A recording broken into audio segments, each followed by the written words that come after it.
Hello everyone, welcome back to my channel. Today I'm going to be filming how I do my vintage hair. This is the first part to 2 videos.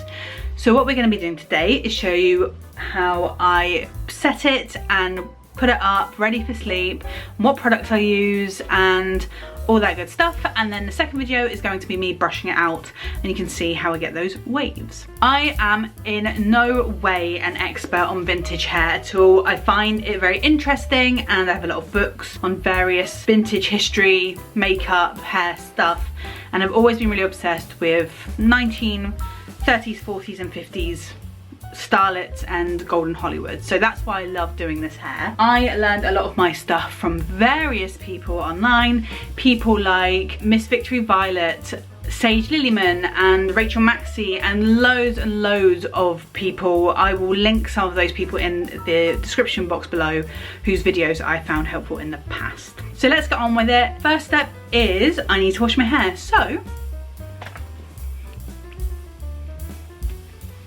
once we've washed our hair, we're then going to put some product in it and dry it. But before we do that, let me show you all the tools that you're gonna need to achieve some rolling. So these are the basic things that you're going to need to curl your hair. Foam rollers, I've got these in 2 sizes. The bigger ones go at the back and the smaller ones will go at the front. Pin curl clips, but you can actually just use normal clips. That's absolutely fine. I have some of these longer, like duck-billed clips as well. They're very handy for sectioning. I have some of these flat hair clips that don't leave a mark on the hair when you take them off. I got these from Primark for like £2, so nice and cheap. I have a Denman regular brush, pintail comb. I have a hairnet and a hair scarf. And then I have setting spray, mousse, some blow dry cream and a hairdryer. Now what I would say is the minimum things you'll actually need are like clips and something to set your hair with, like mousse is fine, and you'll need the brushes and a hair scarf. Because if you don't have the rollers, you could actually just do a pin curl and that would be fine. That involves taking a piece of hair, rolling it around your fingers and pinning it in place. So they're not actually essential, but they do make your life a lot easier if you are not used to pin curls or pin curling, because it is quite the art, which I definitely have not mastered. The setting spray I get is from Superdrug. I just pop it in one of their little bottles to make it easier. This, I think I just got this from Savers. Any mousse will do. I'll probably use this for the back and this for the front. And then this is the Tiggy one. This one I have found to be the best one, so I do recommend getting this one. But it was a little bit expensive from eBay or Amazon or wherever I got it from. So if you can find one and you have one that works with your hair, then go for it. I want to say before we start, my hair is fine, but I have a lot of it. I find that my hair doesn't naturally keep a curl for a super long time, which is why I use those setting products. If you find that your hair just doesn't keep a curl at all, making sure that you're getting it set with some heat at the beginning is a great way to keep the curl in for longer. Okay, so I was gonna do this in the bedroom and have a lovely shot of me at my dressing table doing my hair, but that room is very yellow and it's a little bit later in the evening and it is so hot in there. I'm doing this on a day where I think at its peak was like 28 degrees, so we're in here. I'm gonna dry my hair and then I'm going to pop in the Tiggy blow dry cream.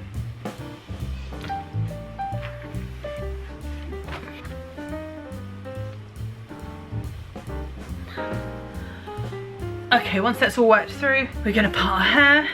I normally have my hair parted here. I'm doing a side parting because it's vintage hair. And it's really good to make sure that you get a nice clean parting there as well. I remember once watching a video where they said it's a real shame when they see beautiful vintage hair and the parting's not clean, and I completely agree. So now I always try and make sure I do a clean parting. The cats both love and hate it. They're curious, but they don't know why. Okay, I would say that was like 90% dry, but obviously I've got the product in it as well, so it's not gonna feel like your hair when it's like super fresh dry. First thing we're gonna do is section it out. So the way I normally section my hair is I do from the back first, and I do like 3, 4, 4, and then I deal with the sides. So that's what I'm going to start with from behind my ears, follow it down. If you wear glasses, it's actually quite a good way to follow the section of your hair. Same way if you were going to straighten your hair, and we're just using one of those big duck-billed clips just to hold the segmented off hair in place. So for this, we're going to divide it in 3, just as if you were going to do a plait, so try and make them nice and even. And then something you can do, if you like to, I quite often do, is when I've got a bit sectioned off, I take a little clip and just pop it on to keep it completely separate from the rest. So we've got our curl here at the back. I'm going to take the setting spray and I'm going to spray it on and get my roller ready by unclipping it, and then I'm going to try and show you what I do without a mirror. So take your section of hair and spray it, especially the ends. I'm taking your hair, roll it around, try and be neat, but it is the bottom one, so don't worry too much. Roll it.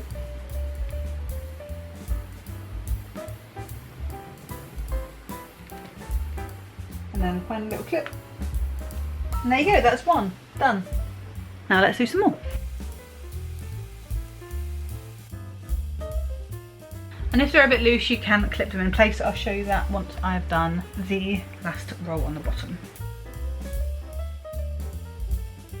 Put them in place. I literally just roll them and then grab one of these, just sort of tuck it and pin it. That's easier said than done, but pinning it closer to the head if you like. I like to make sure that these ones are close to my head because it makes it easier to sleep. Round 2. This time I'm going from the top of the ears and towards the crown a little bit. Okay, and then I like to part it where a middle parting would be. These are going to come to, so we split that in half. You can just do this with wet hair. I've seen people do it. My hair doesn't love a wet set. It's all trial and error, so you know, have a go, see what you think. Okay, I've just sectioned off this bit at the side.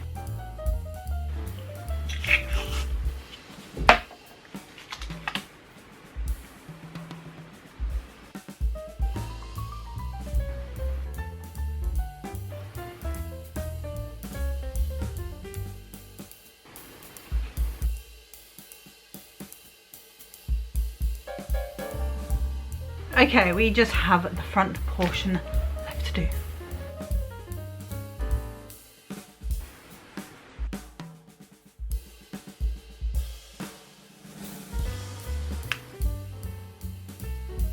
There we go, all done. I'm going to put this real flat one in here.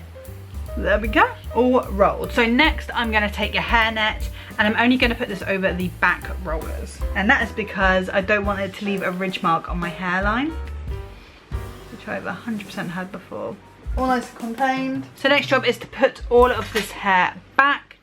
I'm going to do that with a headscarf so I can sleep. Not only does it help keep everything in place, but it also means that everything's quite close to your head and you can have a much better night's sleep if you do this. So I've got a nice big scarf here. I fold it corner to corner. And then I take it upside down and pop it around the back of my head. Then holding on these bits, you're going to bring these two sides and pull it up. And tighten a knot. You tie it as kind of tight as you can deal with, to be honest. Then you take those little bits that you had, pull them forward if you can, push them back and tie another knot. There we go. I like to just tuck these bits over and then tuck these in. Your head is ready to sleep. Thank you so much for watching this video. I hope you got some helpful tips on how to roll your hair, especially if your hair, like mine, does not like being rolled just with water or with a wet set. So let me know if you try this and how you get on. And next week I will be showing you how I brush these out. Please like and subscribe, leave a comment down below. Any questions, happy to answer them. And if you've got any recommendations of good vintage hairstyling, please pop them below because I am definitely going to check those out. Thanks for watching, hope to see you around. Bye.